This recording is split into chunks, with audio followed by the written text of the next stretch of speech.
We look at the risk factors, we see that exercise can improve them, and we assume that exercise will decrease the risk of heart attacks. But the question is there real evidence that it actually does that? And of course there is. Can exercise prevent heart attacks? Today I'm going to provide you a couple of ways to answer this question that may be surprising to you, so stick to the end and you'll see what I mean. I'm a primary care physician and I'm doing a 77 days bike to work challenge, and while I bike, I try to keep you entertained with interesting and educational facts about the benefits of physical activities and some stories interspersed here and there. The first way to answer the question as to whether exercise can prevent heart attacks is to really look at what are the risk factors for heart attacks and for major cardiovascular events such as strokes. There are about 4 or 5 major risk factors. Some are non-modifiable, such as age, but some are modifiable, and those include high blood pressure, type 2 diabetes, smoking, elevated cholesterol, low HDL or so-called good cholesterol, as well as other things like, high inflammation, consumption of alcoholic beverages. So now if you sit down and think how many of the modifiable risk factors for heart attacks are favorably affected by exercise, you don't need a PhD in exercise physiology or to be a physician to know that most of them are improved or significantly improved by physical activity. Think about high blood pressure. One of the first things we tell patients with high blood pressure is to exercise more, is to walk. The same thing with diabetes. I made a video just the other day about can you prevent type 2 diabetes through exercise? Please watch that, where I discuss that at length. How about cholesterol? I haven't made a video on that, but I will. Exercise improves lipids. More importantly, vigorous or sufficiently intense physical activity can elevate the level of HDL, which is really hard to improve. We don't have medication to improve that. We have medicine to lower the LDL, the bad cholesterol, but we don't have any agent to improve the HDL. And that tends to decrease with age, and it's largely determined genetically. But exercise, again, can raise it a little bit.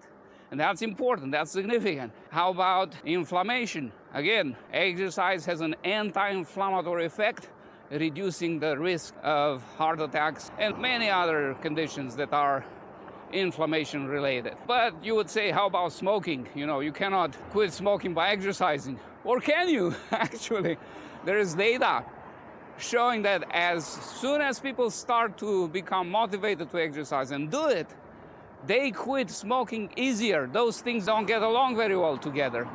And the same is true with alcohol.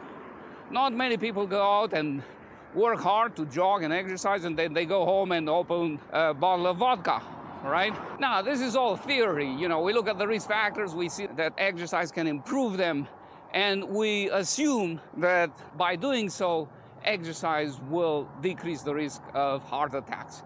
But the question is there real evidence that it actually does that? And of course there is.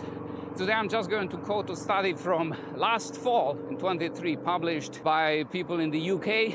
They have this large group of people, over 100,000 people they are following for many years. It's called the Biobank database, and there's many studies coming out of that. This one had the idea to look at the risk of dying of all causes, mortality risk, and specifically the risk of dying from major cardiovascular events, heart attacks and strokes. And these two guys are responsible for the top deaths, at least in the elderly population across the Western world. So what they did is they followed these folks, they slapped an accelerometer on their wrist, something like a smartphone that can track their movements throughout the day, and they kept them on for 2.5 years. 25,000 participants, 14,000 of which were women. And then they followed them for almost 8 years, 7.9 years. And they looked to see how many died, which was a bit over 1,100 people, and how many died of major cardiovascular events, like I said, and those were 825 people, I believe. And then they broke them down in groups, those who didn't exercise at all, those who engaged in short bouts of exercise between 1 and 3 minutes, people who did 3 to 5 minutes, short bouts, and 5 to 10 minutes. Again, relatively speaking, short bouts of physical activity. And then they looked among these groups and compared, relatively speaking, how many died in each of these groups. And what they've seen is across the board, both for all-cause mortality and for cardiovascular mortality, a drop in risk proportionate with the amount of exercise they were engaging in, to the tune, for heart attacks, for example, of 39 to almost 45% in those who were exercising 5 to 10 minutes in a day. Now, I'm going to rush and say here that it's not sufficient to do 5 to 10 minutes of exercise a day and it's all good. What this shows at a population level is that, number one, we are very sedentary. So even with a little bit of exercise, we can make a big difference. But more is here better. You know, you need more than 10 minutes. Anyways, I hope that this will be inspiring for you. If you found helpful and watched until now, I'd appreciate if you'd consider subscribing. Till next time, my friend, you stay active and you stay healthy.